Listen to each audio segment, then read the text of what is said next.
How you doing, YouTube? Matt, Massive Beer Reviews, back with yet another review. Not just any other review, though. Fucking Genesee time, baby, in the form of their Juicy IPA. Pilot batch number 12. I have not had canned IPA like this from Jenny before.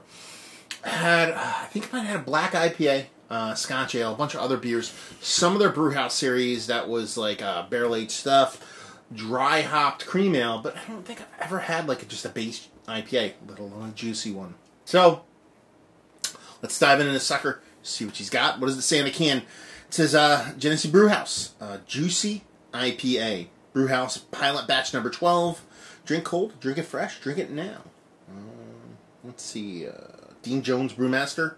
There's no date on the can. And it is, I saw an ABV on somewhere 6% alcohol by volume. You know, it's kind of Genesee styling. There's really nothing too crazy going on in there. It's kind of what Jenny does. So yeah, let's see what this sucker has to offer.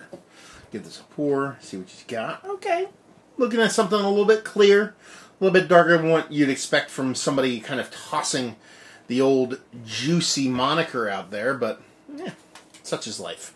Yes, subtle, very subtle haziness to her.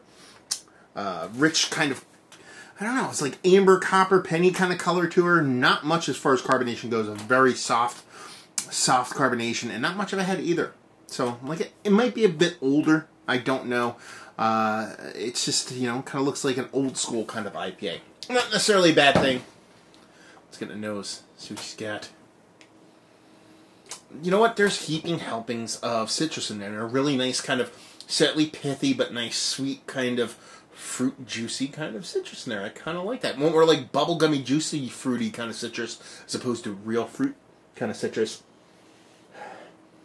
There's a soft like malt sweetness to it that juicy fruit thing comes from the malt sweetness, but then if you actually just kind of dig into the maltiness, it doesn't come off as like a candied hard kind of sweetness. It's more of a softer kind of sweetness, like not confectionery, but not necessarily hard candy, somewhere in between the two. And that's it. I mean, soft citrus abounds. Has a couple different layers to it. Like I said, juicy fruit is probably the most apt analogy for it. And there's a bit of malt sweetness to it and a little bit of that soft, pithy bittering that doesn't come off too crazy, but she smells pretty nice, you know? Very old school, let's put it that way. Let's dive in. Cheers.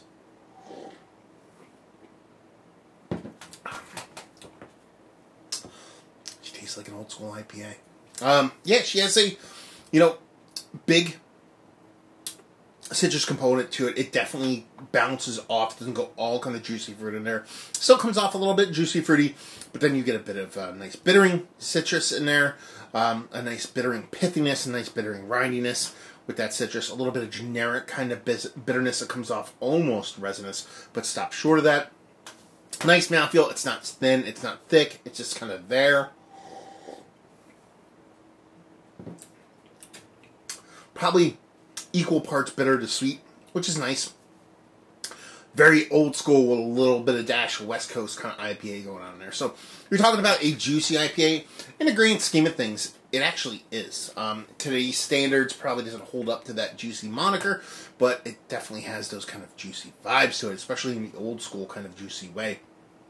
You're thinking, when I say old school, I mean old school, new school. I'm talking about kind of your before heady, a little bit close to Sip of Sunshine kind of thing. Doesn't get as big as that, obviously, being at 6%, but I think it's a tasty beer. I mean, you're not going to be fooled with this, with a new school kind of hazy kind of IPA.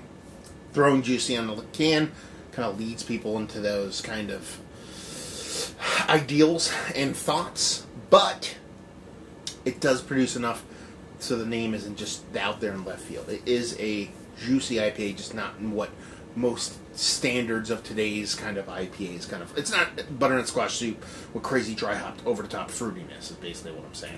And that's pretty much it. I think it's tasty. I think it's fun. Listen, I got a soft spot for Jenny, so they get a bit of a I don't know, a little bit of a, I want to say a pass because I've dumped on Jenny stuff before, but it kind of warms my heart that Jenny does stuff like this, so it kind of makes me giddy in general just to drink them. So let's talk about it. It's one of the better juicy IPAs that I've had as of late. No. It's tasty, it's fun, I like it. You transport this beer 10, maybe 15 years ago, people are going, what the hell are we drinking right now? But it's just kind of old school, new school, right before that new school wave of stuff that kind of led into the kind of juicy IPAs. Value and availability, no idea. It's Jenny, but I've never seen it. It came up there from Alex from up Oswego, or not Oswego, Oswego. It's like a Utica. There it is. Utica, New York, hence the Jenny portion of the show. Being from up there, he gets that stuff. But I don't see this locally. I've never seen it locally, so I don't know if it gets wide distribution. And leave you with, if you like, well, will you like this beer? If you like heady, if you like Sip of Sunshine, and you want a shelf beer that'll give you bits and pieces of what those provide, not necessarily those beers, but bits and pieces of what those beers provide, this is going to do it for you, because this is kind of like where that lies. Just put your mindset back to when those beers, just before they came out, or right when they came out, it's very kind of in the same compartment as those. So there you go. Another review in the books. Hopefully you guys enjoyed it. Down there if you want to talk about it. Massive Beers. If you want to check me out doing the social media stuff, Beer Massive. If you want to check me out doing the whole podcasting thing. And hopefully you guys enjoyed the review. Hopefully enjoying a nice Jenny right now. And hopefully see you next time. Cheers.